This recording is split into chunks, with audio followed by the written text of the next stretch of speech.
Buenas tardes, les habla Manuel Briceño. Continuamos con el programa ejecutivo de gerencia 85 aniversario de PwC Venezuela. Una vez más queremos agradecer a todos por su gran participación y esperamos que puedan aprovechar toda esta información valiosa que vamos a compartir con ustedes durante estas 4 semanas. Recuerden nuestro hashtag, numeral PwC Venezuela, programa gerencial. El día de hoy estaremos conversando sobre XTech, las empresas del nuevo mundo. Para ello, vamos a presentar a nuestros ponentes del día de hoy. Ellos son Omar Hoche, gerente de Risk Assurance Service de PwC Venezuela, especializado en transformación digital. Es ingeniero electricista con mención en electrónica, computación y control, egresado de la UCB. Fue nombrado recientemente para presidir el Comité de Innovación y Tecnología de la Cámara de Caracas, con amplia experiencia en el diseño y evaluación de control interno relacionado con los procesos de negocio automatizados y tecnología de la información, evaluación de controles de tecnología y seguridad según el marco de referencia COSO, identificación de riesgo y diseño de controles de tecnología, así como diseño de procesos modulares de tecnología, seguridad y aseguramiento normativo. También contamos con Carlos Sutrún, quien es alumno de PwC Venezuela, invitado desde Irlanda. Carlos es ingeniero en sistemas con certificaciones ISACA, CGEIT, CRISC, COBITS, CISA, IBM, ACE, ITIL y otras. Tiene más de 10 años de experiencia en el área de tecnología de información, incluyendo las áreas de gobierno, seguridad, riesgo regulatorio, analítica de datos, entre otros, de los cuales han sido ejercidos en Irlanda. Se ha desempeñado como gerente de Risk Assurance Service en PwC Venezuela y en PwC Irlanda, y en IT y como IT Governance Manager for Europe en Elevon Europe. Recuerden que pueden ir haciendo sus preguntas por la opción Q&A o P&R, y una vez finalizada la ponencia llevaremos a cabo nuestro ciclo de preguntas y respuestas. Le damos la bienvenida a nuestros ponentes. Muchísimas gracias, Manuel. Gracias por esa gran bienvenida. Buenas noches, buenas tardes. Mi nombre es Omar Hoche. Les tenemos un módulo bien interesante. Antes de comenzar, Carlos quiere también dar su saludo. Hola, gusto en saludarlos. Mi nombre es Carlos Sutrún, soy alumno de la firma. Trabajé en PwC Venezuela desde el año 2009 hasta el año 2015. Luego fui transferido a la oficina de PwC Irlanda. Y bueno, como alumni quisiera darle mis más sinceras felicitaciones a PwC Venezuela por sus 85 años de servicio. Muchísimas gracias por ese saludo, Carlos. Y bueno, vamos a empezar a conversar sobre este tema que realmente nos apasiona. Para comenzar todo esto, voy a empezar con un dicho que es como una especie de variación de un dicho de Einstein, que dice que no todo lo que se puede medir importa, pero todo lo que importa se puede medir. Esto, unido con lo que conversamos en la charla de ayer, de que los datos son el petróleo del futuro, nos dan un inicio brillante para poder comprender qué son las XTech. Vamos a responder a esa pregunta muy rápidamente, aunque vamos a entrar con un poco más de detalle más adelante al respecto, pero básicamente una XTech es una organización que se apalanca en tecnología y es organización tradicional con un componente tecnológico. Para poder entender lo que son hoy las XTech y los startups, es importante entender sus antecedentes. Entonces, cuando nosotros nos ponemos a analizar, en el periodo de 1866 a 1967, la geografía era una geografía global que estaba empezando a desarrollarse, con elementos claves en infraestructura y computarización. El origen del cambio en esta época se basa en hacer enlaces, en hacer vínculos, en hacer asociaciones. Es por esto que comenzamos con tecnologías como por ejemplo el telégrafo y como ferrocarriles o barcos de vapor que permitieron por primera vez una rápida transmisión de la información a través de distintas fronteras. En la década de los 50 tenemos las primeras tarjetas de crédito y con eso un poquito más adelante, en el 67, vemos el final de esa primera época que definimos. Llegamos a una segunda época, comprendida entre el 1967 y el 2008, que trata sobre instituciones. Este periodo marca básicamente el cambio de lo analógico a lo digital y está liderado por instituciones tradicionales. Este fue el periodo que vio la primera calculadora portátil, el primer cajero automático, y hubo tendencias muy importantes, como por ejemplo el establecimiento de la primera bolsa de valores. Adicionalmente, se establecieron los primeros protocolos de comunicación utilizados para poder transferir y hacer pagos transfronterizos, y la década de los 80 vio el surgimiento de las computadoras personales y de pronto el mundo empezó a introducirse en actividades en línea que floreció en la década de los 90 con el Internet. Luego, a finales del siglo XXI, los procesos internos de las organizaciones y todas las interacciones con las personas se habían digitalizado. El final de esta época viene marcada por la crisis financiera mundial del 2008. Finalmente tenemos una tercera era, que es la que estamos ahora, en donde se empiezan a ver un montón de tendencias bastante importantes, como por ejemplo que muchos profesionales no tenían trabajo y por tanto esto conllevó a un cambio de mentalidad y allanaron el camino hacia una nueva industria. ¿Ok? Factores importantes aquí es que hubo el lanzamiento de Bitcoin en el 2009 y empezaron temas de Google Wallet, seguido por Apple Pay, respecto a billeteras en línea. ¿A qué nos lleva esto? A que, tal como comentó José Miguel ayer en su gran ponencia de ayer, las áreas emergentes de la tecnología, como por ejemplo Big Data, inteligencia artificial, blockchain, realidad virtual, Internet de las cosas, así como la identidad digital que cada uno de nosotros tenemos, están ganando terreno. Y esto puede brindar a los profesionales nuevas formas de hacer soluciones que son más exclusivas y más seguras para los usuarios finales. Estos cambios y las nuevas tecnologías establecen las condiciones adecuadas para el surgimiento de una startup. Y es así como nacen este tipo de organizaciones que generalmente son disruptoras. Una startup no es más que una empresa o un proyecto iniciado por un emprendedor para buscar, desarrollar y validar efectivamente un modelo de negocios escalable. Es muy importante estos tres pasos. Tener en cuenta que es buscar, desarrollar y validar. Si bien el término startup engloba todas las empresas, incluidas aquellas personas que trabajan por cuenta propia o todas aquellas empresas que se realizan sin intención necesaria de registrarlas, generalmente cuando se utiliza el término se refiere a aquellas nuevas empresas que tienen intención de crecer mucho más allá de solo el fundador. Los startups en general se van a enfrentar a una grandísima incertidumbre y tienen muy altas tasas de fracaso, pero una minoría de ellas llega a ser muy exitosa e influyente. Y es allí cuando decimos que las startups se convierten en unicornios, es decir, empresas privadas que están valoradas en más de $1.000 millones. Si analizamos entonces un poquito este tema, vemos que para el 2019 había 326 unicornios en el mundo. Si lo analizamos por sector, había 82 unicornios en servicios de software de Internet, 32 eran fintechs, 14 eran de hardware, 12 eran de análisis de datos, 7 eran de ciberseguridad. Si vamos un poquito más en específico, vemos, por ejemplo, compañías que están valoradas hasta en $75 billones y compañías que parecieran un caso muy interesante, como por ejemplo en el caso de Epic Games, donde a raíz de juegos que se volvieron muy famosos, se volvieron virales, lograron estar valoradas en más de $15 billones. Entonces, ya sabiendo lo que es una startup, ¿qué nos permite tener un startup? Bueno, primero tenemos que tener principios de diseño para los mismos. Y es aquí donde entra en juego el concepto de Lean Startup. Lean Startup no es más que un conjunto popular de principios para poder crear y diseñar con recursos limitados y una incertidumbre muy grande, de manera que las empresas sean flexibles y tengan menor costo para crearlas, ¿no?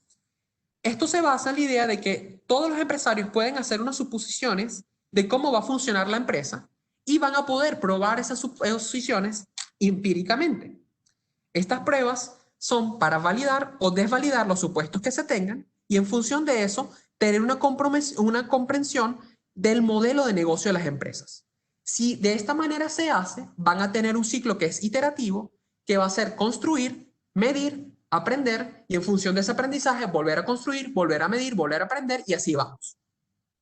Por lo general, a esto lo llamamos principios Lean, porque el Lean es una metodología de trabajo que tuvo sus inicios en la manufactura, pero realmente ha encontrado muchísima aplicabilidad en trabajos de investigación, en trabajos de gerencia y en trabajos empresariales, porque siempre fomenta la práctica de la mejora continua.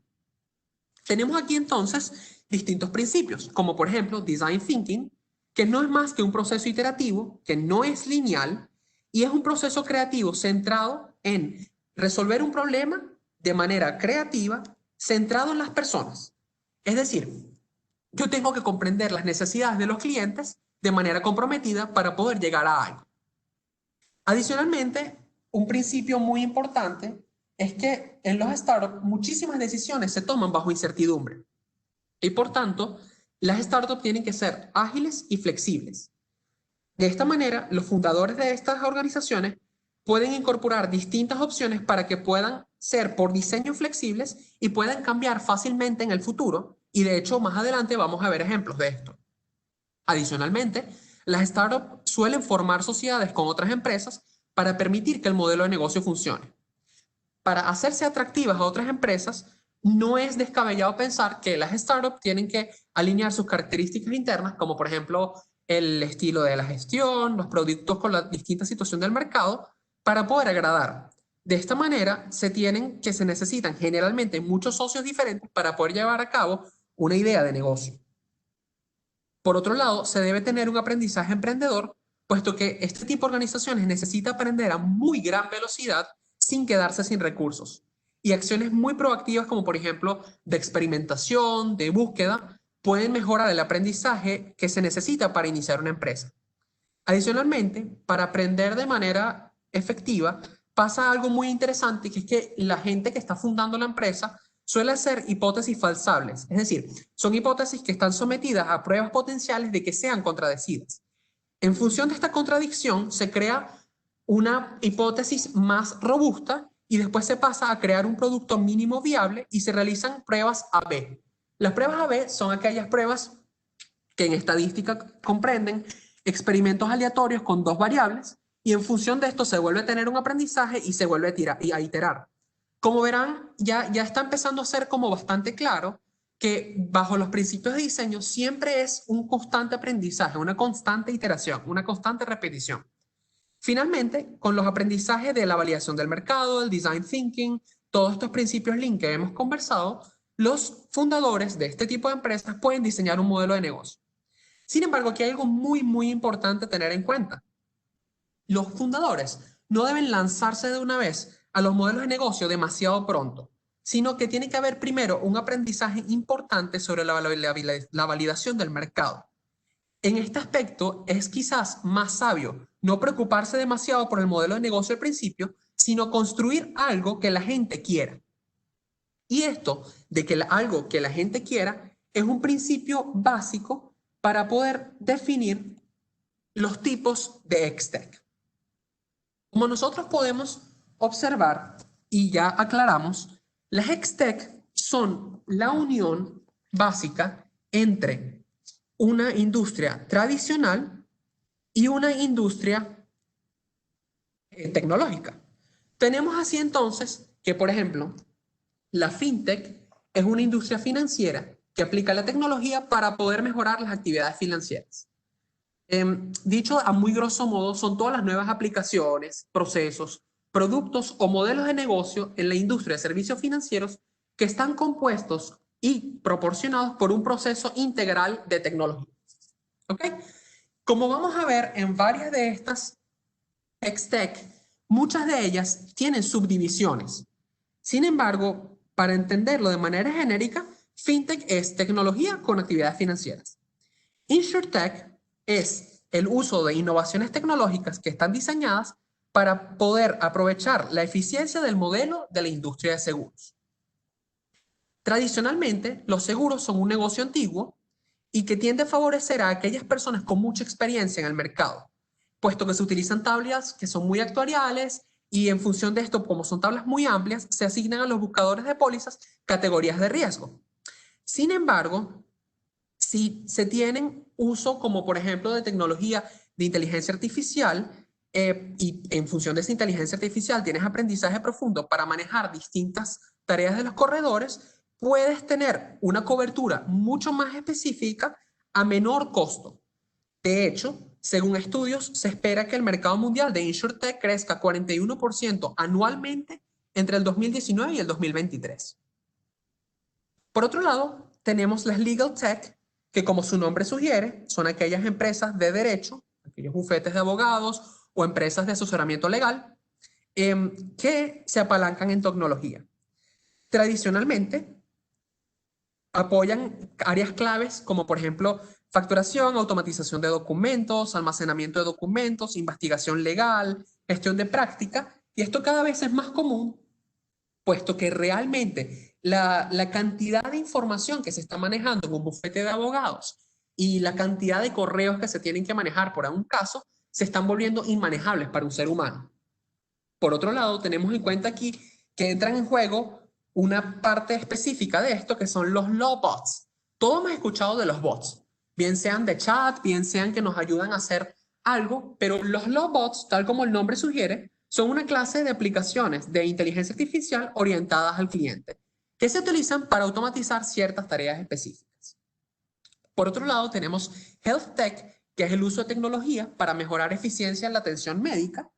Y aquí esto tiene muchísimas subdivisiones, donde realmente podemos hablar de telemedicina, podemos hablar de salud móvil, podemos hablar de aplicaciones, interacciones humano-máquina, podemos hablar de sistemas de diagnóstico, pero la realidad es que ha llegado a un punto donde mediante aplicación de inteligencia artificial, por ejemplo, un sistema puede diagnosticar con la misma eficacia o aún más eficacia un caso particular que un médico.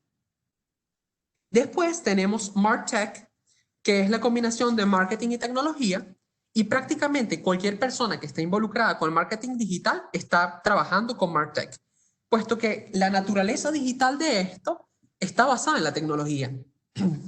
Entonces, aquí, bueno, tenemos muchos temas como por ejemplo plataformas de publicitarias automáticas, gestiones de contenido, análisis web, experiencia del cliente, entre otros. Por otro lado, tenemos AgTech, que es el uso de tecnología en la agricultura, y esto no es una disrupción típica, puesto que dentro de la industria, en realidad, la agroindustria no es una cosa en la que uno pensaría que se puede aplicar mucho la tecnología, pero la realidad es que es uno de los campos que está creciendo más rápido, apoyados de sensores de Internet de las Cosas, de drones, de inteligencia artificial, que permiten analizar, especificar y optimizar cualquier cantidad de cosas que nos imaginamos acá. De hecho, más adelante vamos a ver un ejemplo. Finalmente, tenemos RegTech, que es la parte de regulación apoyada con tecnología, donde podemos evidenciar también temas similares a los que habíamos conversado, como por ejemplo la automatización, el análisis de gran información en menor tiempo, entre otros. Si nos ponemos a verlo de manera fría y nos ponemos a analizarlo realmente, esto tiene muchas cosas en común, como por ejemplo que todas las HexTech se alimentan de datos, todas las HexTech están apalancadas en tecnología y la tecnología es un proceso medular para ellas, y todas las HexTech en general son disruptoras, están buscando nuevas maneras de hacer las cosas. Entonces, como les estaba comentando, uno puede tener distintos tipos de una HexTech en particular.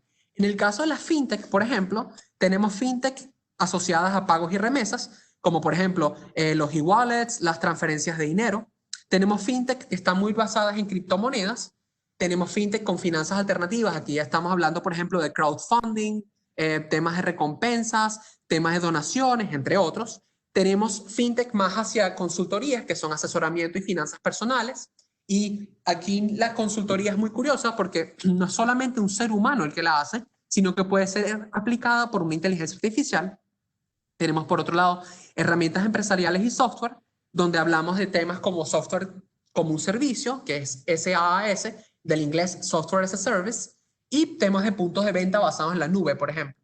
Y finalmente tenemos bancos digitales, que es una versión en línea, pero únicamente en línea, de un banco normal que puede proporcionar distintos tipos de cuentas. Entonces, si entramos un poco más en específico de las tecnologías y su impacto en las industrias, tenemos varios temas particulares acá.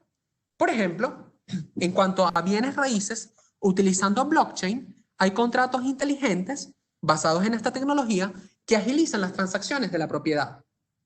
¿Qué nos permite esto? Que las transacciones sean mucho más rápidas, que las transacciones sean transparentes y seguras, porque recordemos que blockchain es una red descentralizada que no necesita una autoridad central de certificación y es una red excesivamente segura. Es decir, editar algo de blockchain es prácticamente imposible. Entonces, podemos empezar a evidenciar cómo un contrato que esté basado en esto tiene muchísima aplicación. Por otro lado, si lo llevamos un poco más allá, imaginemos que una persona que tiene talento musical y quiere vender música, se mete a hacer sus contratos de venta para su arte y sus canciones por blockchain. Ellos pueden especificar que una persona que quiere escuchar una vez la canción la puede obtener gratis. Si tú quieres usar esa canción para un comercial, tienes que pagar un monto. Si lo quieres usar para una película, puedes pagar otro monto. Si quieres tener parte del dominio de esta canción para uso extendido en X cantidad de aplicaciones, pagas otro monto. Y todo esto es reforzado directamente por el contrato. Entonces, cuando analizamos ejemplos como ese, empezamos a evidenciar la cantidad de aplicaciones que esto tiene. Por otro lado, si vamos hacia el ámbito de la salud y analizamos la inteligencia artificial, tenemos sistemas cognitivos basados en inteligencia artificial, ¿ok? Que usan informes clínicos y archivos de pacientes para generar distintas opciones de tratamiento. Que es lo que les comentaba de que estos sistemas están llegando a un nivel de precisión que puede ser aún mayor que el de un excelente médico con mucha experiencia. Esto ocurre por varios factores. En parte es que el sistema no siente nada y por tanto el factor humano de empatía, oye, esta persona puede tener esto, puede tener lo otro, que puede tener un médico, no va a existir. Y adicionalmente que este sistema se está alimentando con una experiencia no solo de la vida de un médico, ni de dos ni de tres, sino de prácticamente infinitos, aunque bueno, infinitos aquí es un término muy grande para ser usado, pero vamos a asumir infinito como un gran número de casos para poder generar opciones de tratamiento. Este tipo de sistemas, como funcionan con inteligencia artificial, lo que hace es que se les da la salida y se les da lo que tiene que pasar y ellos tienen que empezar a producir en función de eso lo que van a analizar. Y es bien interesante porque teniendo el resultado, ellos pueden llegar y decir, es tal enfermedad o tal enfermedad. Por otro lado, si nos vamos al sector de finanzas y seguros, con Internet de las Cosas, existen distintos sensores conectados que pueden permitir a una aseguradora recopilar datos suficientes para ofrecer un seguro muy particular para una persona 100% asociado al uso de esa persona. Aquí como anécdota, esto me pasó a mí, no fue que nadie me lo contó. Yo hace un tiempo estuve en Estados Unidos de viaje y un amigo mío recién había comprado un carro. Y él tuvo una oferta al comprar el carro que se lo aseguraban por X monto. Y bueno, ok, chévere, él me echó el cuento y fino. Empezamos a rodar y yo empiezo a escuchar a cada rato un pitico en el carro. Llegó un momento que el pitico me desesperó y le pregunté qué había pasado.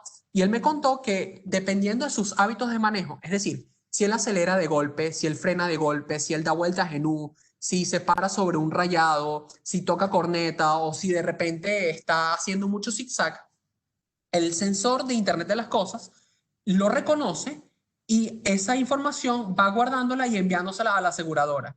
Y eso va en detrimento de su póliza porque la próxima vez que vaya a renovarla, la póliza va a ser más cara. Si en cambio es una persona que siempre está a una velocidad prudencial por debajo del límite, es una persona que maneja bien, que no está haciendo locuras, entonces más bien la póliza es una póliza más barata que le permite a su vez tener más programas de lealtad con esa empresa.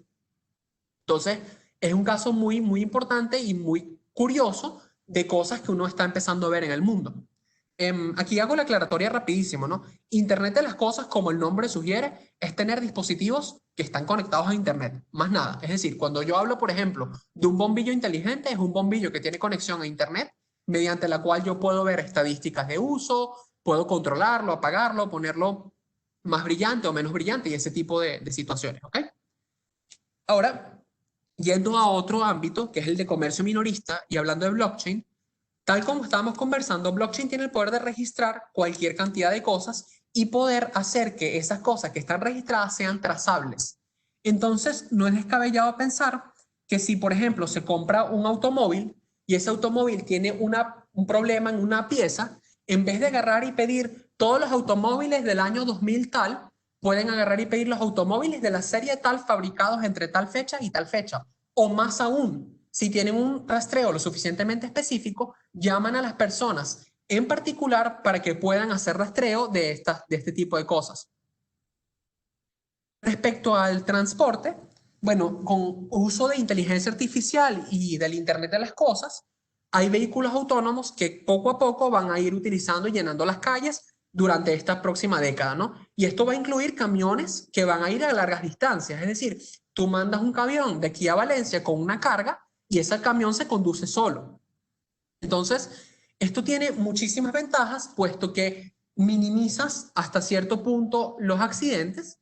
De hecho, hay un video muy interesante en YouTube de un carro que viene muy rápido y de repente se ve como el carro frena y esquiva unas cosas y es el único carro en un embotellamiento enorme que no choca en un choque múltiple en una autopista muy grande. Por otro lado, también siempre nos llegan las noticias o sea, en contraste de esto, ¿no? De carros que pueden tener problemas, de carros que no fueron programados bien, pero aquí es una diatriba ética bien importante la que se plantea, porque ¿de quién es la culpa? ¿De la persona que estaba dentro del carro y no lo estaba manejando? ¿De la persona que programó la inteligencia artificial? ¿De la persona que entrenó la inteligencia artificial? ¿De la persona que alimentó las cosas de la inteligencia artificial pero no eran lo debido? ¿Del carro como tal que tuvo una falla mecánica? Entonces, bueno, hay varios temas aquí éticos que no nos competen, pero lo que sí es cierto es que este tipo de carros cada vez van a ser más comunes. Por otro lado, en temas de energía, ahorita muchas casas están conectadas a Internet y tienen dispositivos inteligentes para poder controlar temas como la temperatura, como el gasto de electricidad, como el Internet, entre otros, ¿no? Entonces, en función de esto se pueden anticipar, y bueno, patrones definidos, pero si se tiene un patrón definido, se pueden anticipar comportamientos de los residentes. Entonces, en mi casa inteligente, ella sabe que yo todos los días voy al trabajo a las 7 de la mañana, entonces ella en ese momento apaga el aire acondicionado o la calefacción según sea el caso, agarra y apaga todas las luces y deja únicamente lo estrictamente necesario para que la casa funcione. Una vez que son las 6 de la tarde y ya yo voy a regresar del trabajo, ella puede empezar a prender el aire acondicionado para que haya una temperatura agradable en el momento que uno entre, o puede prender, por ejemplo, el horno inteligente para que tu comida esté caliente, o puede poner la cafetera a funcionar para que cuando uno llegue ya el café esté hecho. Respecto a la educación, volvemos a hablar de blockchain, porque de nuevo, como hablamos y tenemos una base de datos que es revisable y que es inalterable, se puede crear una base de datos centralizada de los credenciales y logros de una persona. Y más aún, si no se necesita una autoridad central de certificación, esta base de datos puede ser válida en múltiples países o múltiples regiones. Y aquí venimos a un ejemplo muy interesante de agricultura, donde mediante el uso de inteligencia artificial e Internet de las cosas, podemos tener granjas que empleen arquitectura inteligente para recopilar distintos datos y con esos datos que, como hemos dicho, son el petróleo del futuro, podamos mejorar la calidad y la productividad de los cultivos. Entonces, bueno, realmente todo esto viene súper interesante y se puede ver como algo del futuro, pero la realidad es que todos estos ejemplos que estamos citando pueden ser efectivos hoy en día. Entonces, vamos a presentar un ejemplo un poco más integrado de todo este tipo de tecnologías en conjunto con la Hextech. Por ejemplo, hay una persona que quiere comprar una propiedad y quiere asegurar esa propiedad, pero no tiene suficiente crédito y bueno, las tarjetas de crédito no soportan el gasto en el que va a comprar la propiedad.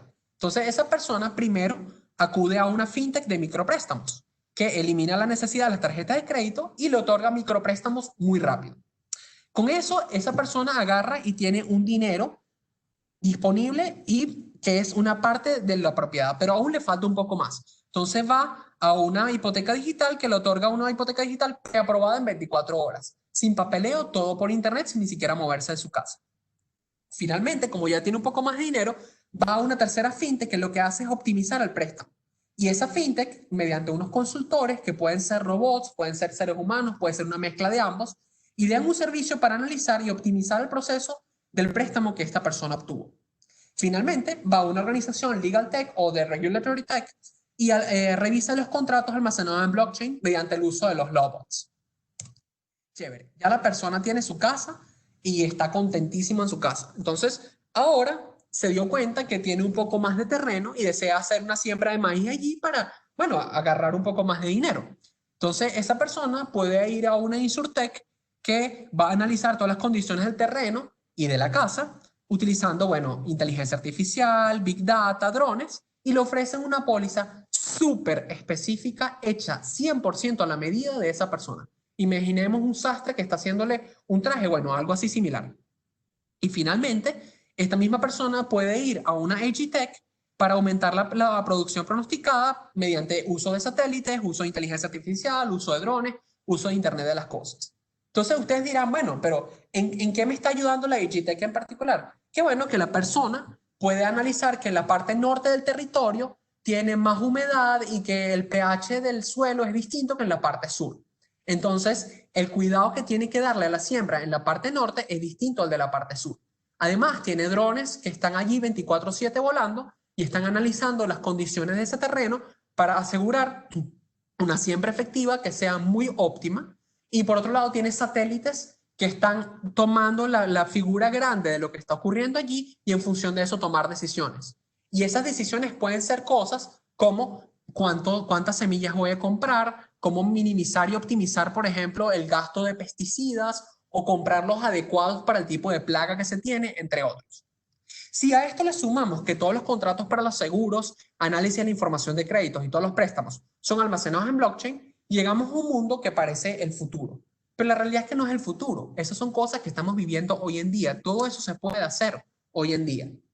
Y cuando uno habla del futuro y de este tipo de tecnologías, la mayoría de las personas tienden a pensar en Terminator o en Ex Machina, que va a agarrar y va a llegar a cambiar con la humanidad o a acabar con la humanidad, pero no es la realidad.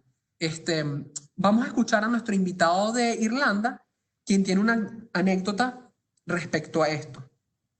Quisiera también compartir una anécdota. Esto me sucedió el año pasado. Me imagino que ya los bancos han evolucionado un poco, pero aquí en Irlanda yo quería abrir una cuenta de ahorro. Ya tenía mi cuenta corriente con ese banco y llamé porque recuerdo que a lo mejor por internet el año pasado no habían evolucionado tanto, pero llamé al banco y dije que quería aplicar por una cuenta de ahorro y el banco me envió toda la documentación a mi domicilio, a mi dirección. Y bueno, era una extensa lista de papeles que tenía que firmar, completar, que ya el banco tiene todos mis datos, lo único que estaba abriendo era otro tipo de cuenta.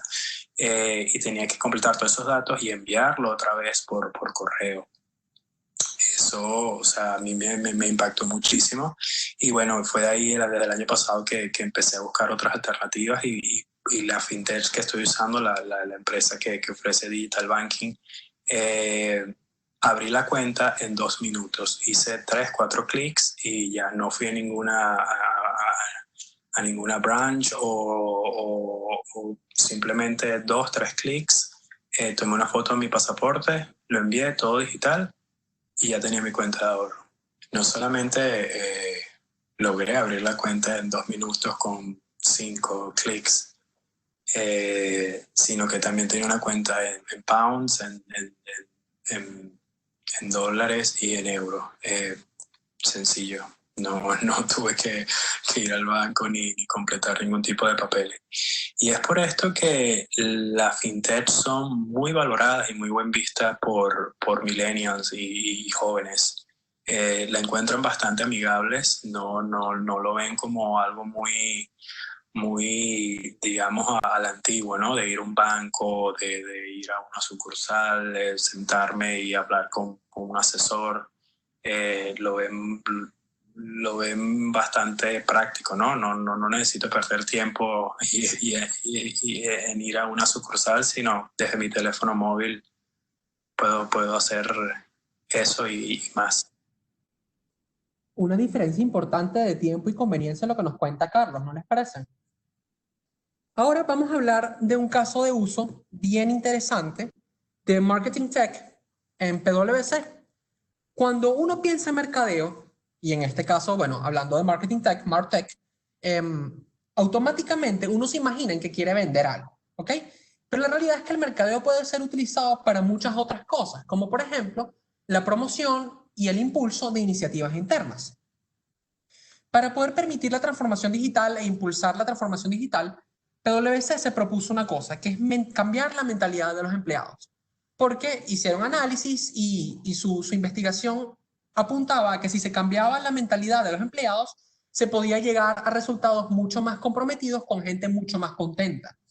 Entonces, en este aspecto, la idea es, y la idea detrás de todo este tipo de cosas en Marketing Tech, es que si el trabajo se hace bien, desaparece el trabajo que se hizo, porque lo digital se convierte en algo fundamental.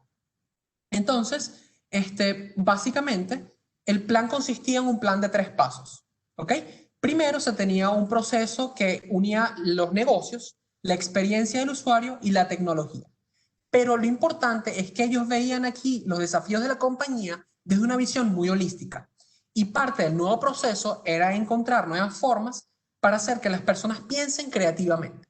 Entonces, bajo ese principio de hacer que las personas piensen creativamente, se dieron cuenta que es muy provechoso cuando uno está abordando un proyecto y los proyectos se ven con nuevos ojos. De esta manera, llegaron a la conclusión de que había que involucrar nuevas profesiones que no necesariamente sean lo esperado. Y entonces, en este caso, reunieron escritores, reunieron editores y reunieron diseñadores que tienen en común que son profesiones altamente creativas. Adicionalmente, para que vean hasta dónde llega el sentido de pertenencia aquí, parte del enfoque era alentar a las personas a sentirse muy cómodas en su entorno. Entonces, por ejemplo, hay personas que se sentían más cómodos con ropa casual o usar unos jeans en vez de usar el traje de negocios y esto se permitió, ¿no? Adicionalmente, el otro punto era muy importante, era hacer que las personas crecieran en sus carreras como incentivo de adoptar nuevas tecnologías. Es decir, no solo se está beneficiando la empresa, sino se está beneficiando la persona, puesto que está adquiriendo nuevas competencias y está entrenándose en lo que probablemente sean las herramientas del futuro. Y para esto se presentó una aplicación digital de evaluación del fitness, y no nos referimos a fitness de cuántas pesas hacía cada quien o cuántos kilómetros corría, sino de digital fitness, que daba información de distintas cosas sobre la cuarta revolución industrial y permitía capacitar a las personas. Básicamente, el proyecto ha sido un éxito y sigue en curso. Y lo más importante a notar acá es que la gestión del cambio es difícil porque realmente nada se construye de la noche a la mañana. Pero las victorias tempranas y las victorias que se van teniendo en el camino permiten que la habilitación y el empoderamiento del marketing tech se pueda tratar para inspirar equipos, para brindar a las personas a aprender o para ajustarse a un estilo de trabajo específico. Entonces, oye, son casos que si uno los analiza parecen muy particulares, pero la realidad es que no lo son. Ahora bien, todo suena súper bonito y muy innovador, muy interesante, pero realmente, ¿cómo se han visto afectadas las Extech durante la crisis? Vamos a escuchar aquí un poquito de nuevo de nuestro invitado Carlos, que nos va a hablar un poquito sobre la pandemia en Europa.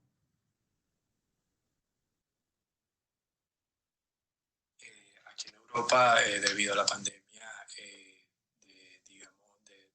repentinamente las empresas que ya tenían muchos de sus procesos y servicios digitales se vieron muchísimo menos afectadas, sobre todo de que quizás el banco tradicional todavía disponía de sucursales, de personas trabajando en ciertos lugares, y la fintech no, o sea, yo con mi banco que fintech no hay una sucursal, yo todo lo resuelvo por el teléfono.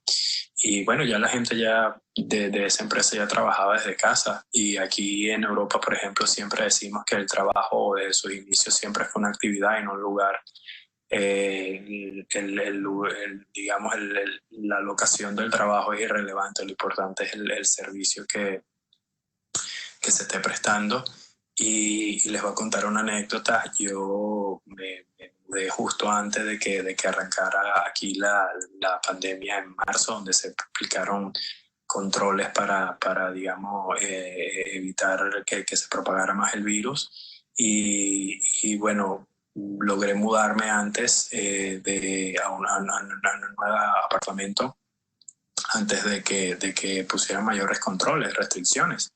Y yo necesitaba cambiar la dirección obviamente la dirección de domicilio del banco de mi hija, que es un banco convencional, y llamé y nada, me dijeron que sencillamente no podían cambiar la dirección porque tenía que ir a una sucursal y que las sucursales estaban cerradas, que no había nada que hacer, que ellos iban a seguir enviando, digamos, los estados de cuenta a la dirección antigua cuando ya yo no vivía allí.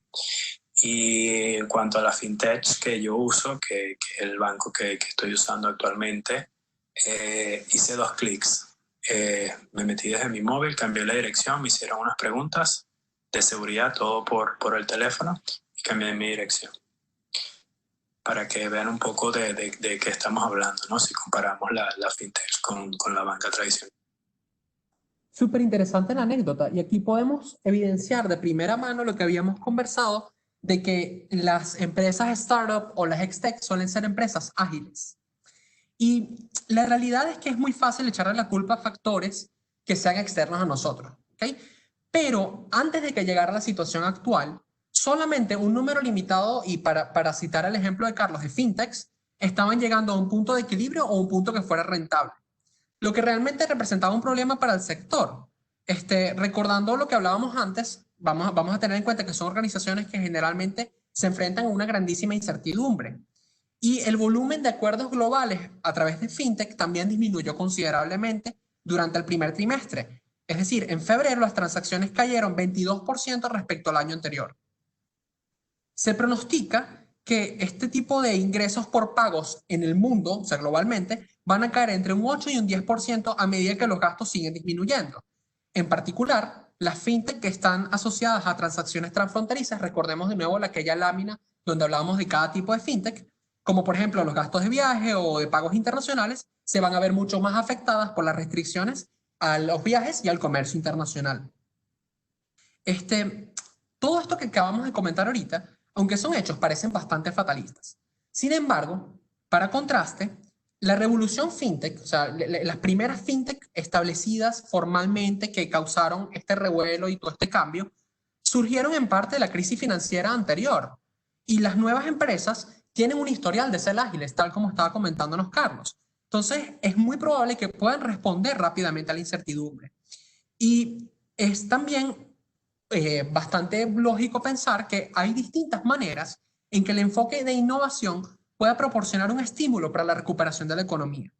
Por ejemplo, vamos a asumir un ejemplo de una empresa de taxis y de envíos. Una empresa de taxis, aunque se va a ver profundamente golpeada porque las personas están en cuarentena, no están saliendo y por tanto no están tomando taxis para ir a distintos destinos porque no están yendo a ningún destino, se van a ver muy afectadas. Pero estas mismas empresas pueden encontrarle un lado positivo porque si bien hay un golpe, o sea, están golpeadas respecto a su negocio de taxis, pueden tener un aumento en la entrega de alimentos. Y eso de alguna manera u otra puede ser muy lucrativo y funcionar como una especie de escenario de recuperación. Entonces, vamos a escuchar aquí otro comentario de nuestro invitado que nos va a hablar un poco de la importancia de la Hextech durante COVID. Otro aspecto también que quería comentarles es que la fintech ofrece, obviamente, aparte de innovación y tecnología emergente, digamos que es más flexible a cambio, más ágil a la hora de hacer cambios tecnológicos, de infraestructura. Recordemos también que a lo mejor va a requerir un poco más de innovación o de costos operativos para operar esa tecnología. Recordemos que cada vez que con el móvil vamos chequeando el estado de cuenta, eso es un query que va a una base de datos que consume, ¿no? Tiene un costo cada transferencia que haces al servidor. Y bueno, con la banca, digamos, tradicional o en la antigüedad, tú solo ibas al banco, sí, o por internet, quizá a veces si querías consultar tu estado de cuenta. Eso también, digamos, que requiere pues un poco de inversión para tener, digamos, tecnología de punta y tecnología emergente. Muy interesante el punto de vista y aquí empezamos a ver que, bueno, que hay temas de inversión importantes aquí, ¿no? La realidad es que hay indicios de que las organizaciones más pequeñas han demostrado capacidades para poder, de alguna manera, pivotar los modelos de negocio y responder ante los cambios del mercado, bien sea una crisis, bien sea el COVID, bien sea cualquier circunstancia adversa, ¿no? Y han básicamente ilustrado un enfoque de resiliencia que indica la capacidad de sobrevivir al impacto. Por otro lado, no es muy descabellado y tampoco muy sorprendente que las organizaciones que son muy grandes y están bien capitalizadas hayan podido responder bien a la adversidad. Suelen ser organizaciones que están un poco más avanzadas en el camino de la transformación digital y que tienen temas como, por ejemplo, el trabajo remoto bastante más establecidos, y son organizaciones que también pueden responder a las necesidades de los consumidores rápidamente. Son, en general, unas organizaciones que están bien preparadas para crisis financieras. Por otro lado, pareciera que las empresas que son medianas o las empresas quizás regionales están experimentando como lo peor de ambos mundos, porque en algún momento ellos pudieron disfrutar de prosperidad antes de la crisis del coronavirus, pero no necesariamente pudieron identificar los riesgos de estar y de mantenerse en el mismo estatus que estaban, y ahorita quizás pueden estar teniendo problemas al respecto. Lo que sí es cierto es que el COVID-19 subraya la importancia de las HexTech en mercados emergentes. Y la inclusión financiera en los mercados en desarrollo se ha vuelto cada vez más importante durante la pandemia. En este aspecto, y José Miguel lo comentaba ayer, las soluciones móviles están siendo un salvavidas en la economía. ¿Ok? Y en función de esto, si lo vemos desde un punto de vista global, se puede rápidamente evidenciar la importancia fundamental de los servicios fintech para el mundo en desarrollo. Las HexTech tienen una capacidad única para poder extender la inclusión financiera y mejorar la vida cotidiana de las personas al mismo tiempo que estimulan el crecimiento. Por ejemplo, un ejemplo de la vida real, para evitar que las empresas caigan en default, el gobierno de UK, en Reino Unido, se apresuró a inyectar efectivo en la economía y a capitalizar las empresas y distintos entes autónomos a través de ayuda financiera. Entonces, esto supone una circulación de grandes cantidades de efectivo en la calle mediante un programa de préstamo que ellos establecieron, y hacer esa circulación en tan poco tiempo era realmente un ejercicio muy difícil que requería una infraestructura sólida, una cadena de suministro bien definida, pero una empresa que pudiera responder muy rápidamente. Y en este sentido, las fintech estaban en una posición única para intervenir y facilitar las solicitudes de crédito a las distintas empresas y la financiación a las personas. Además, recordemos que las fintech están muy apalancadas en tecnología, entonces ellas, mediante algoritmos de aprendizaje automático, pudieron ponerlas, poder hacer todo este proceso de manera más óptima, y las ponía casi que en ventaja, puesto que podían evaluar la solvencia crediticia de X cantidad de empresas y distribuir préstamos muy rápidamente al optimizar procesos y automatizar procesos, como por ejemplo la automatización del proceso de due diligence. Adicionalmente, las fintech estaban en muy buena posición para poder servir a clientes que generalmente están excluidos de los bancos tradicionales, porque, bueno, no tienen garantías o X cantidad de factores. Pero la realidad es que las instituciones financieras más grandes y antiguas, que están operando con tecnologías no necesariamente muy novedosas o modelos que están heredados desde hace mucho tiempo y no se actualizan, pueden tener dificultades para trabajar a este ritmo. Recordemos lo que nos dijo nuestro invitado especial, ¿no? Ahora bien, tanto lo que dijo nuestro invitado como lo que estamos conversando nosotros estaba muy atado a fintech. Pero yendo un poco más allá de la fintech, y si lo vemos holísticamente, hay ciertos servicios que se han considerado esenciales para la vida cotidiana, ¿ok? Entre ellos, la atención médica, todos los servicios de emergencia y la fabricación de alimentos y la agricultura. ¿Por qué? Viéndolo en una manera muy objetiva, aunque sean tiempos de incertidumbre, hay algunas cosas que siempre van a ser certeras, o sea, que van a ser ciertas. Los agricultores van a plantar nuevos cultivos. El ganado va a seguir comiendo. El ganado va a seguir reproduciéndose, y sobre todo la gente va a seguir comiendo porque no pueden dejar de comer. Entonces, la forma en la que se hagan estas actividades, sí, definitivamente puede ser diferente, y lo va a ser, de hecho. Pero no son actividades que se puedan cancelar por completo, como por ejemplo un partido de béisbol o un concierto. Entonces, La buena noticia que aquí observan las EdgyTech es que ellos proveen una función que es muy esencial. Ellos cultivan alimentos y siempre va a haber demanda de comida. Entonces empezamos a ver que los servicios que dependen de este tipo de cosas dan un vuelco muy interesante. Por ejemplo, una startup que el objetivo de ellos básicamente es simplificar la comunicación entre los asesores y los clientes agrícolas, lanzó un paquete de servicios de asesoramiento, pero con la salvedad de que el asesoramiento es remoto.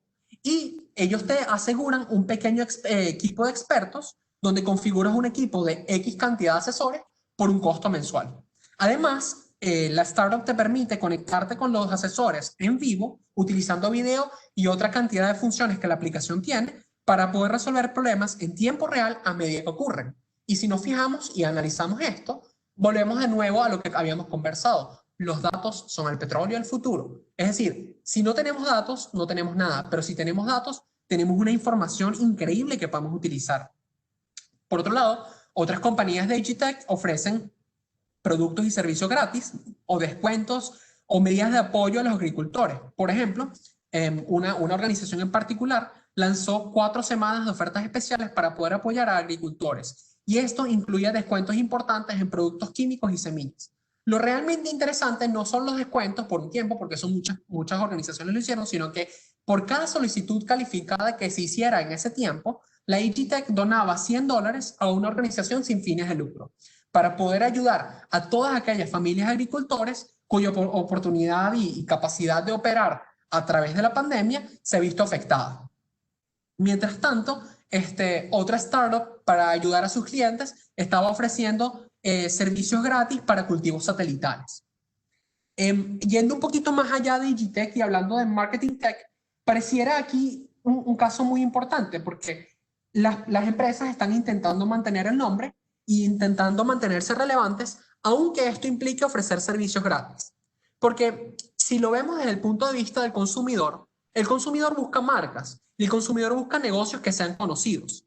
Esto, inherentemente, es una dinámica que aumenta la presión sobre las marcas y aumenta la presión sobre las empresas por poder ampliar sus actividades y tener más presencia en el mercado en un momento donde el presupuesto para hacer esto está muy contraído. Entonces, supone como un problema, ¿no? Pero fíjense lo creativo que hizo esta Marketing Tech. Hay una organización en MarTech especializada en Ad Tech, que son aquellas que hacen ads para que la gente pueda acceder a ellos y están muy asociados a los, digamos, requerimientos específicos de esa persona. Hizo una herramienta que pudiera ofrecer publicación social que está diseñada para atletas o equipos de marketing deportivo. ¿Okay?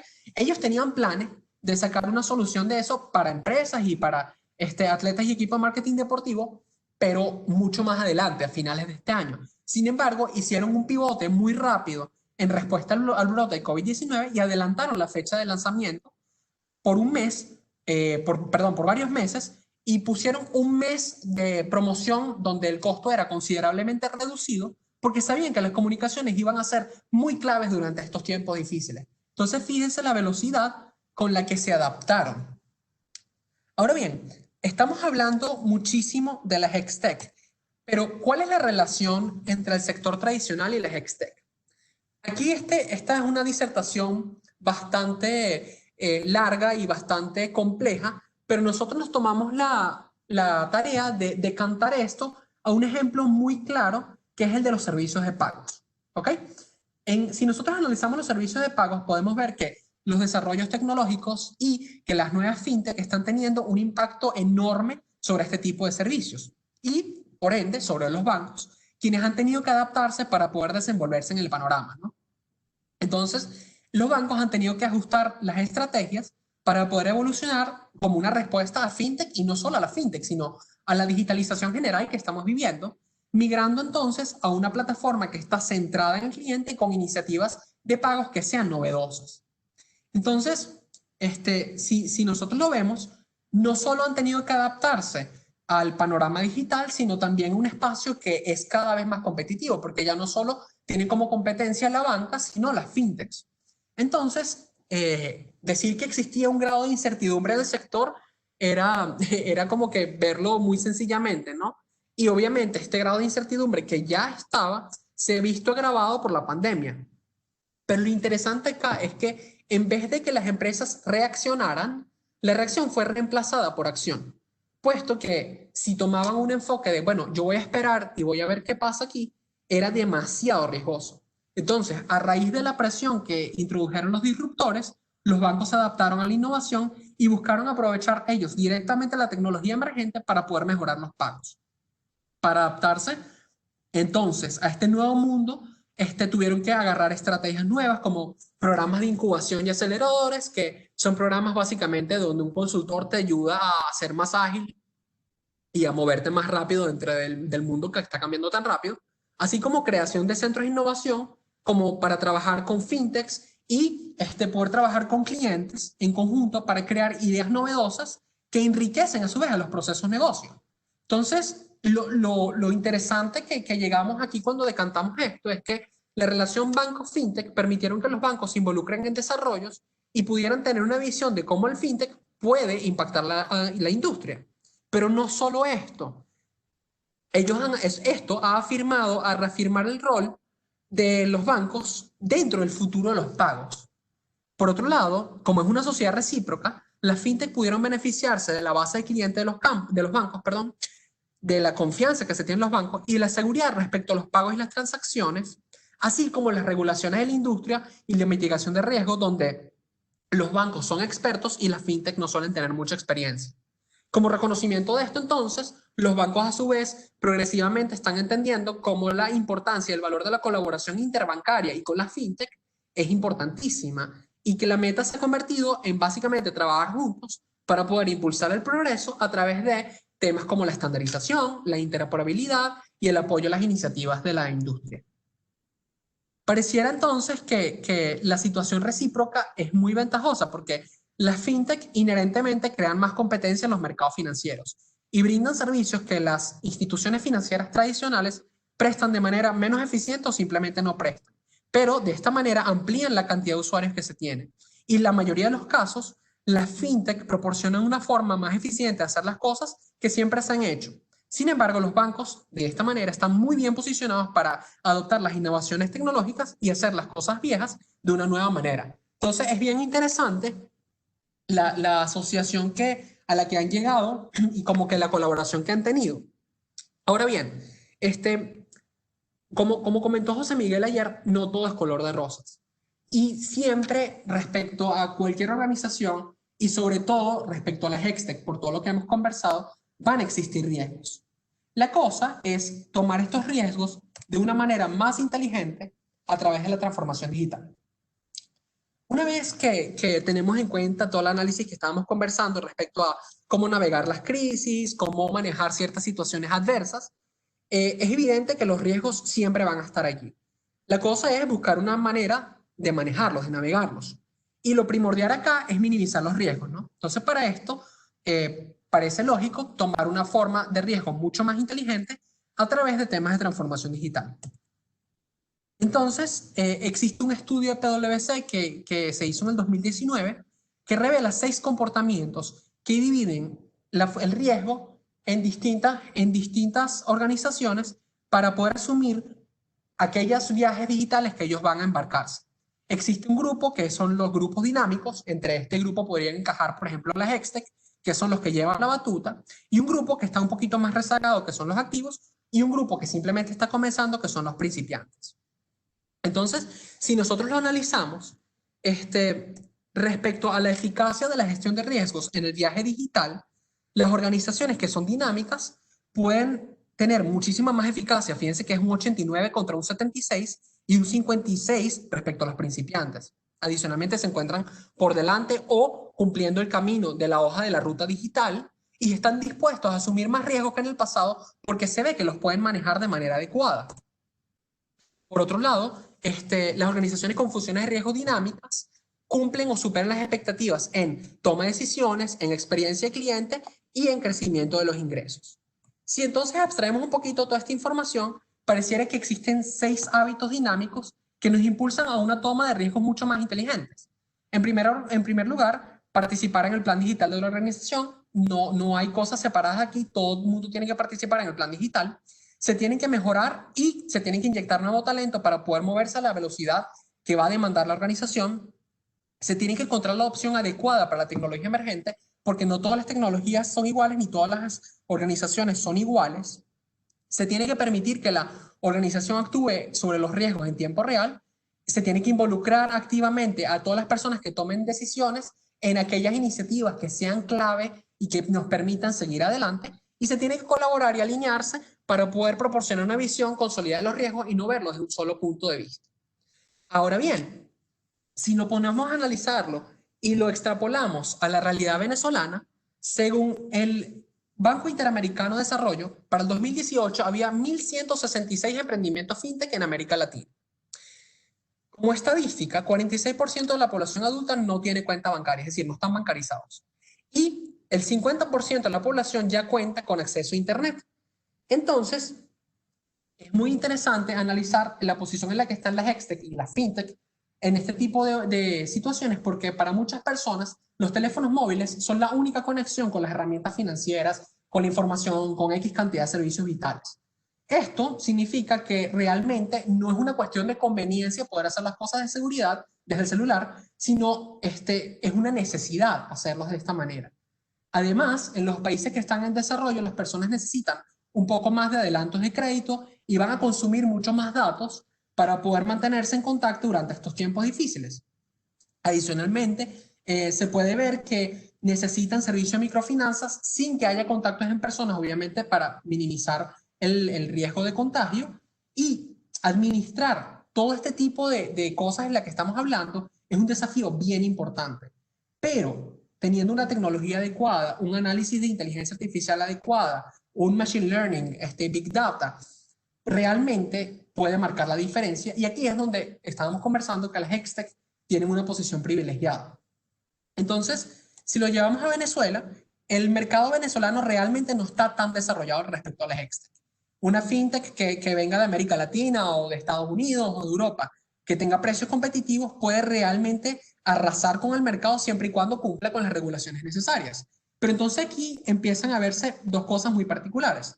Las HexTech que operan de Venezuela para el mercado venezolano, por ejemplo, fintechs de pagos, que son organizaciones que prestan servicios de pagos digitales, por ejemplo, para pagar un estacionamiento o para pagar una comida. Organizaciones de HealthTech que están desarrollando telemedicina para atender a los venezolanos de manera remota, o organizaciones especializadas en marketing digital que analizan estadísticas. Pero no solo las HexTech que operan de Venezuela para el mercado venezolano son los jugadores que están, sino que tenemos HexTech que pueden operar desde fuera de Venezuela para el mercado venezolano. Y ellos deben o someterse a las regulaciones del mercado para poder cumplir con el marco regulatorio, o pueden ofrecer servicios distintos. Entonces, por ejemplo, para yo tener una fintech que vaya a ser exchange de criptomonedas, no necesariamente tengo que operar en Venezuela para poder comprar y vender criptomonedas. Por otro lado, si yo tengo una InsurTech que es de micropólizas de seguro, puedo tener pólizas muy específicas para eventos muy especiales con apoyo de aseguradoras del país, donde esto funcionaría casi como una especie de SIM card que uno se lleva a otro país y funciona en roaming, donde tú utilizas la plataforma del otro país y después existe un negocio interno entre las operadoras. Bueno, algo así es lo que está ocurriendo. Entonces, aquí llegamos a conversar de algo muy importante que es el futuro de las HexTech. A medida de que todo el mundo se desplaza a una nueva realidad, parece que va a haber una gran cantidad de oportunidades post pandemia para las empresas, porque realmente las crisis, las situaciones adversas son grandes catalizadores y la lógica indica que va a haber nuevos nichos y nuevas ideas interesantes. Entonces, aquí esta parte es muy interesante porque pareciera que va a haber ganadores y perdedores de las HexTech. Los ganadores son las HexTech de quedarse en casa, porque incluso más allá de la cuarentena, del cierre que se tenga, las personas se van a quedar en casa un poco más de lo que solían hacer. Y esto es un gran refuerzo para todas las herramientas de productividad que están creadas para el trabajo remoto. Adicionalmente, aquí entra la lista de ciberseguridad, de la cual nos van a hablar en un módulo posterior, donde ya las personas no solo están haciendo un tema de trabajo en línea o de juegos en línea, sino que también están comprando, también están viendo televisión, también se están comunicando, están haciendo prácticamente todo en línea, lo que a su vez hace que los juegos, el entretenimiento y toda la educación técnica se esté beneficiando, porque ya la gente, en vez de hacer un diplomado o un curso presencial, decide hacerlo en línea. Por otro lado, aquí surge un nuevo tipo de startups que están denominándose startups nunca más, ¿ok? Que son organizaciones destinadas a responder, por ejemplo, ¿por qué no pudimos colectivamente lidiar con la crisis del coronavirus? Esta es una pregunta que va a alimentar, sin lugar a dudas, muchísima innovación que está destinada a garantizar consecuencias de que lo que pasó ahorita con el COVID-19 no vuelva a pasar en un futuro, o al menos se minimice muchísimo. A su vez, esto respalda el uso de todo lo que hemos conversado de la inteligencia artificial para cualquier cantidad de soluciones, y en función de esto, la exploración de nuevos temas de datos de salud o de tecnología médica van a ser cada vez más comunes. Por otro lado, la forma en que las cadenas de suministro se manejan básicamente se va a renovar porque la crisis impactó la disponibilidad de prácticamente todo. Y la realidad es que ahorita las personas van a pensar en sostenerse en lugar de tener un suministro completamente global. Y esto abre otra vez otra oportunidad para nuevas hextech que sean aquellas que van a hacer el mundo grande de nuevo. Puesto que la tecnología va a proveer una oportunidad muy buena para este tipo de startups y van a tener en cuenta modelos mucho más limpios, cada vez más conscientes del impacto sobre el planeta, cada vez más conscientes de la huella de carbono, etc. Por otro lado, lo que ya hemos conversado, ahorita todos los consumidores están mucho más preocupados por el bienestar. Entonces, esto va a proporcionar muchísimas oportunidades para la tecnología de alimentos y agrícola, es decir, la AgTech, puesto que la gente va a querer cuidarse más o sea, claramente todo esto va a tener muchísimo más espacio para transparencia y para poder simplificar todas las ofertas que FinTech e InsurTech vayan a tener. Tal como hay ganadores, pareciera que van a haber perdedores a corto plazo, donde hay ciertos sectores que están sintiendo las secuelas de la crisis un poco más que otros. Y esto en verdad tiene sentido. Cualquier empresa que esté construida alrededor de personas que se encuentren físicamente, personas que viajen, por ejemplo, turismo, por ejemplo, hospitalidad, por ejemplo, eventos en vivo, se van a ver afectadas. Sin embargo, algo interesante a notar acá es que pareciera que las hextech en estos ámbitos están mejor preparadas para aquellas que no. Por ejemplo, tú puedes tener un evento o un concierto, que nosotros de hecho lo estamos haciendo ahora, de manera virtual a lo largo del mundo. Puedes tener ideas interesantes como por ejemplo que una Tourist Tech provea paquetes de turismo remoto como una preparación para que cuando tú puedas viajar, simplemente vayas. Entonces, entramos aquí a las últimas láminas con las que vamos a cerrar, que son del surgimiento del camello. Cuando se acuñó el término de unicornio en el 2003, la idea era que, bueno, que la probabilidad para que una startup llegue a $1.000 millones es muy baja. Pero después de eso, muchísimos han llegado al hito de tener $1.000 millones y se ha vuelto algo no común, pero menos extraño de lo que era antes. Pareciera que pronto, sin embargo, los unicornios van a volver a ser mitos porque está empezando a surgir lo que llamamos el camello. ¿Ok? El camello, cuando se trata de nuevas empresas, es esencialmente una organización que es resiliente, es decir, se está preparando para el futuro mediante un crecimiento que es reflexivo y que es estratégico. Es una empresa que es cautelosa, es decir, mantiene reservas para poder ayudar y manejarse y superar los tiempos difíciles. Es una empresa comprometida que está dedicada a la creación de negocios y enfatizan 100% la unidad positiva del principio para poder garantizar el impacto a largo plazo. Y es una organización que está muy centrada en el cliente porque todos los productos que entregan y los modelos de negocio que realizan se basan en las necesidades del cliente. Entonces, vamos a escuchar un audio de nuestro compañero, Carlos Zutrún. Quería cerrar diciendo que, como comenté, la fintech es un mercado, un sector que tiene muchísimo potencial. Digamos que la única manera de que la banca convencional pueda sobrevivir a largo plazo es que trata de adoptar esos procesos de innovación y de tecnología a sus procesos como institución financiera. En el caso de Venezuela, obviamente, digamos que la crisis lo dificulta bastante pero estoy seguro que una vez que digamos que logremos salir adelante y pasar esta crisis, sin duda alguna, puesto que Venezuela sea uno de los líderes en este sector en Sudamérica. Muchísimas gracias. Hasta luego. Perfecto. Entonces, conversando con lo que dice Carlos, realmente podemos llegar a la conclusión de que existe una grandísima actividad en el sector de las XTech, ¿ok? Y todos estos conceptos de tecnologías muy, muy interesantes, como por ejemplo blockchain, como por ejemplo inteligencia artificial, realidad virtual, RPA, entre ellos, se están explorando y los desarrollos que se desarrollan, valga la redundancia, a través de esta innovación tecnológica, tienen el potencial de transformar completamente el mundo. Esa fue la presentación. Me pueden localizar en @Jocchomar en Twitter. Y nosotros siempre cerramos con esta frase, ¿no?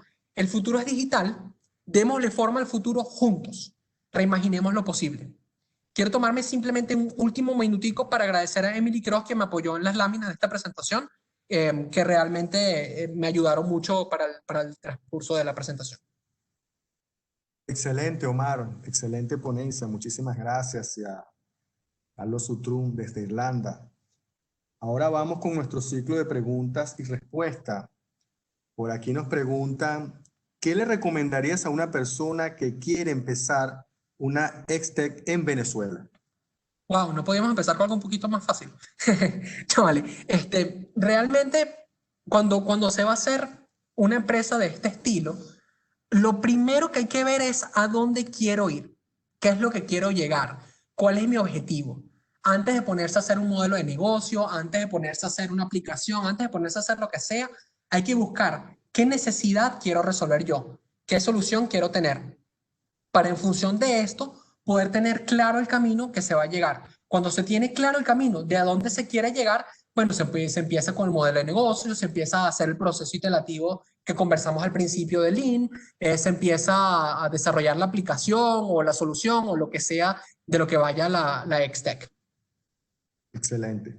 Por aquí nos preguntan, ¿cuál de las tecnologías que mencionas es más instrumental en el desarrollo de las XTech? Wow, no creo que haya una en particular que sea más importante que las otras. Si bien es cierto que hay unas que tienen un poco más de alcance que otras, como por ejemplo inteligencia artificial, Big Data, por ejemplo blockchain, que se encuentran como entrelazadas y inmiscuidas en muchas, al final todas las tecnologías van a tener un uso específico y van a tener un uso particular de acuerdo a la solución que se quiera llegar. Entonces, no es como que hay una mejor que la otra, sino hay unas más idóneas que otras para lo que quieres lograr. Excelente.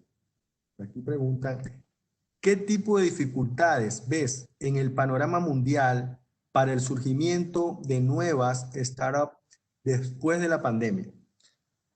Bueno, yo no sé si habrá tantas dificultades más allá de lo que conversamos en la charla bueno, de esta crisis económica mundial que estamos viviendo, pero como comenté, o sea, las crisis suelen ser catalizadores para tener nuevas oportunidades. Entonces, fíjense que al final de la charla estábamos comentando dos nuevas XTech que pareciera que están surgiendo, que son las de vamos a hacer el mundo grande otra vez y aquellas de o identificar oportunidades de cómo hacemos para que esto no nos vuelva a pasar. Entonces, esos son dos ejemplos muy concretos de organizaciones que van a empezar a surgir y tal como eso, vendrán muchísimas más. Muy bien. Tenemos otra pregunta. ¿Cómo se vislumbra el panorama de los datos a futuro? ¿Seguirán siendo importantes? Definitivamente, o sea, lo hemos dicho ya mucho, pero me encanta decirlo, así quiero volver a decir, los datos son el petróleo del futuro. Sin lugar a dudas, cada vez la cantidad de datos que se manejan son mayores. Si nosotros analizamos la curva bajo la cual se están adoptando los datos en el tiempo, es una curva exponencial, es decir, está aumentando vertiginosamente a medida que pasa el tiempo y este aumento no va a parar. De hecho, se pronostica que vaya a seguir con una curva similar a la que está teniendo ahorita. Y cada vez se tienen más datos. De hecho, si hacemos un ejercicio muy sencillo o sea, en cuanto a cosas con las que ustedes interactúan hoy en día, bueno, todo el mundo tiene que ver Twitter, todo el mundo está viendo Instagram, todo el mundo ve las redes sociales, todo el mundo ve su correo, todo el mundo ve las noticias. muchas personas seguirán algún tipo de juego, muchas personas seguirán algún tipo de resultados de deportes, muchas personas se comunican diariamente y todos estos son datos y cada vez más datos. Entonces, cualquier cantidad de fotos que uno le llegan, así sea como chiste, cualquier cantidad de información, de audios, de música, todo con lo que interactuamos cada vez son datos y estos datos están siendo cada vez de mejor calidad y creciendo exponencialmente. Bien, tenemos una última pregunta. ¿Existe futuro en aquellas que no sean financieras en el país? Sí, definitivamente sí. Las fintech y las insurtech son las que suelen como comenzar primero, por así decirlo, porque bueno, la gente tiende a conocer un poco más del mercado financiero y todas las implicaciones de la fintech, pero realmente en el país pueden haber muchísimos desarrollos bien interesantes, por ejemplo, en AgTech o en MarTech o en HealthTech. Todas aquellas tecnologías que tengan que ver con seres humanos, todas aquellas tecnologías que tengan que ver con comida, como lo estábamos comentando, siempre van a tener demanda. Son organizaciones que tienen un futuro muy brillante, no solo en Venezuela, sino en el mundo, pero particularmente en Venezuela porque podrían ayudar a crecer, a hacer crecer la economía del país. Muy bien, Omar, muchísimas gracias. Excelente, Omar y Carlos Zutrún, que nos acompañó desde Irlanda. Bueno, con esto cerramos nuestra ponencia del día de hoy. Recuerden que la próxima semana continuaremos el día 24 de junio a las 5 de la tarde. Estaremos conversando sobre un importantísimo tema que requiere un alto nivel de gerencia, como lo es crear y creer en el capital humano. Con nuestros ponentes, Ana Acevedo, nuestra socia de capital humano de PwC, Manuel Pereira, socio de Assurance de PwC, quien nos acompañará desde Canadá, y nuestro socio principal de PwC Venezuela, Pedro Pacheco. Muchísimas gracias por su participación. Que tengan buenas noches. Hasta la próxima semana.